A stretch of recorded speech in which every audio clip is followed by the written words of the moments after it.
Muffin? You call me Muffin? I'm sad, Anjos. Why are you so sad? I'm sad because I had a low appraisal. Just one? Okay, I've had a few, but I've had a really low appraisal recently, and it's made me sad. And it's not just you. Really? Yeah. It's also extra painful because the market's so hot and houses are selling so fast and sellers are feeling really good. And then the appraisal comes in. Yeah, and it's like, it's not just that. It's like where the appraisal is in the process.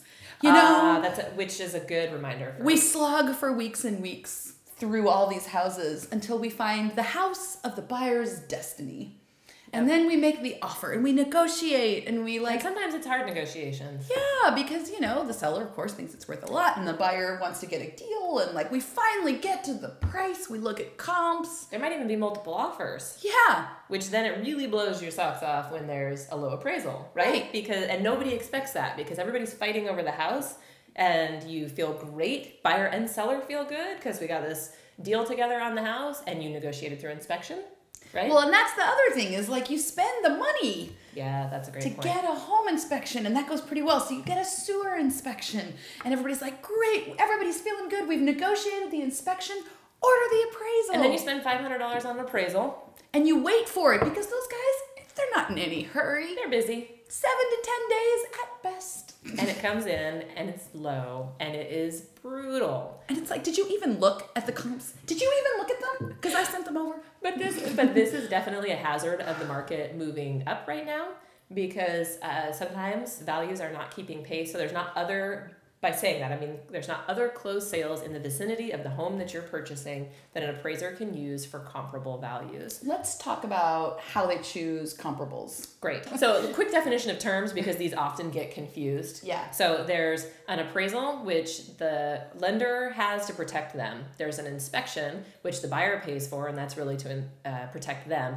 And there is the assessed value, which is the county's definition of value on the property, and that's what they use to levy the taxes there. So often those terms are used interchangeably. You totally forgot market value. Oh, and most importantly, market value. And that's what realtors use to determine, it's really determined by the buyer. Right. The demand for the property dictates the price. So a lot of times those terms are used interchangeably, and in reality they have different application, and more importantly, the value of those varies from the individuals involved in the transaction. So what an appraiser uses to determine the appraised value of a house, they're looking for comparables. So when you hear that term comparables, how are they determining those? They want to, ideally, they're looking at something that has sold within the last 3 months. So when your neighbor's house sold a year ago, they want nothing to do with it. Yep, doesn't matter. They are looking for similar architecture, which can be a little bit of a challenge in Tacoma. Yep. I once had a new construction house off of South Melrose that we had an appraisal issue with because they were trying to find another new construction house within a mile, within 2 miles, and they couldn't find one. There just wasn't one. That's all old houses there. Yep. So similar architecture. And year built typically, yeah. Yeah. And then similar square footage and lot size. Mm-hmm.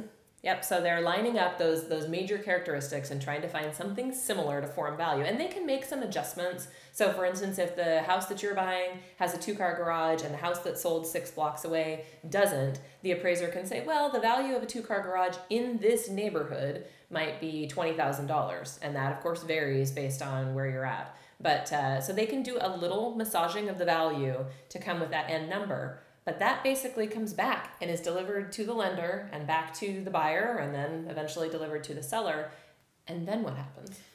Well, if it comes in at value or higher, which certainly does happen too. Occasionally we are getting a few, I know I've had a couple, but are a couple $1,000s higher than the sales price. If the appraisal comes in at value or above, everyone...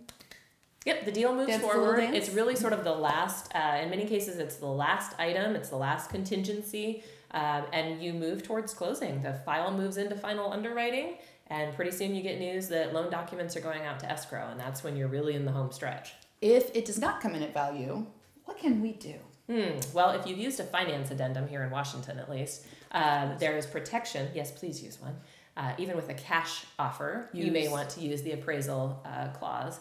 But the finance addendum says if it comes in low, buyer has to give the seller notice and a copy of the appraisal, and there's time to request a reassessment.